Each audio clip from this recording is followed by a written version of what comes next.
एक नगर में भद्रसेन नाम का राजा रहता था। उसकी कन्या रत्नवती बहुत ही रूपवती थी। उसे हर समय यही डर लगा रहता था कि कोई राक्षस उसका अपहरण ना कर ले। उसके महल के चारों तरफ पहरा रहता था, फिर भी वह सदा डर से कांपती रहती थी। रात के समय उसका डर और भी बढ़ जाता था। एक रात एक राक्षस पहरेदारों की नज़र बचाकर रत्नवती के घर में घुस गया। घर के एक अंधेरे कोने में जब वह छिपा हुआ था तो उसने सुना कि रत्नवती अपनी एक सहेली से कह रही थी कि यह अद्भुत विकाल मुझे हर समय परेशान करता है, इसका कोई उपाय कर। राजकुमारी के मुख से यह बात सुनकर राक्षस ने सोचा कि अवश्य विकाल नाम का कोई दूसरा राक्षस होगा जिससे राजकुमारी इतनी डरती है। किसी तरह यह जानना चाहिए कि वह कौन है, कितना बलशाली है। यह सोचकर वह घोड़े का रूप धारण करके अश्वशाला में जा छिपा। उसी रात कुछ देर बाद एक चोर उस राजमहल में आया।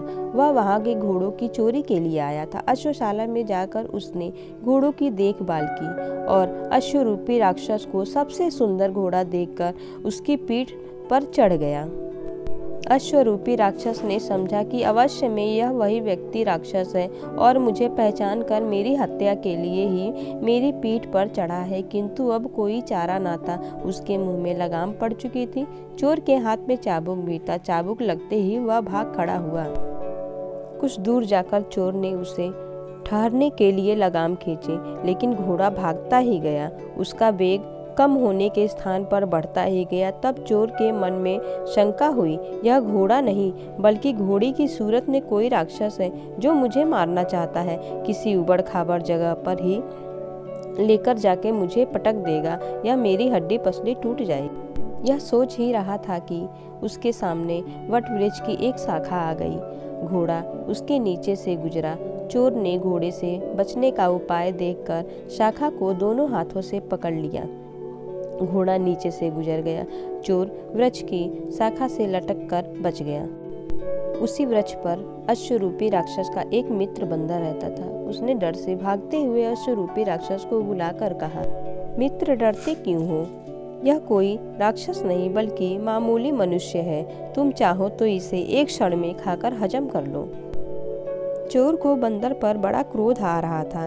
बंदर उससे दूर ऊंचाई शाखा पर बैठा हुआ था, किंतु उसकी लंबी पूंछ चोर के मुख के सामने लटक रही थी। चोर ने क्रोधवश उसकी पूंछ को अपने दांतों के बीच रखकर चबाना शुरू कर दिया। बंदर को पीटा तो बहुत, लेकिन मित्र राक्षस के सामने चोर की शक्ति को कम बताने के लिए वह वहां बैठा ही रहा। फिर भी उसके चेहरे पर पीड़ा की छाया तो साफ नजर आ रही थी। उसे देखकर राक्षस ने कहा, मित्र चाहे तुम कुछ भी कहो, किंतु तुम्हारा चेहरा कह रहा है कि तुम विकाल राक्षस के पंजे में आ गए हो। यह बोलकर वह भाग गया। स्वर्ण सिद्धि बोला, तो भाई मुझे भी घर जाने की आज्ञा दो। तुम अपने लोभ रूपी वृक्ष का फल यहाँ रख कर चखो। चक्रधर बोला, भाई यह तो बिना किसी कारण के ही हो गया। मनुष्य को शुभ अशुभ फल के भोग भाग्यवश भोगने ही पड़ते हैं।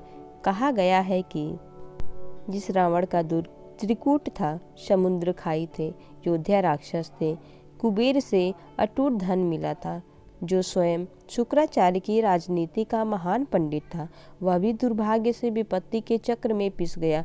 और भी देखो, अंधा, कुबड़ा और 3 स्तनों वाली राजकुमारी, ये तीनों कर्म के सम्मुख उपस्थित होकर उपन्यास से भी सिद्धि को प्राप्त हुए। स्वर्ण सिद्धि बोली, यह कैसे? उसने कहा, हेलो फ्रेंड्स, राम राम। ये कहानी कैसी लगी आप लोगों को कमेंट में ज़रूर बताइएगा। ऐसे ही एक्साइटमेंट भरी कहानियाँ सुनने के लिए चैनल को लाइक एंड सब्सक्राइब जरूर कीजिएगा। नमस्कार।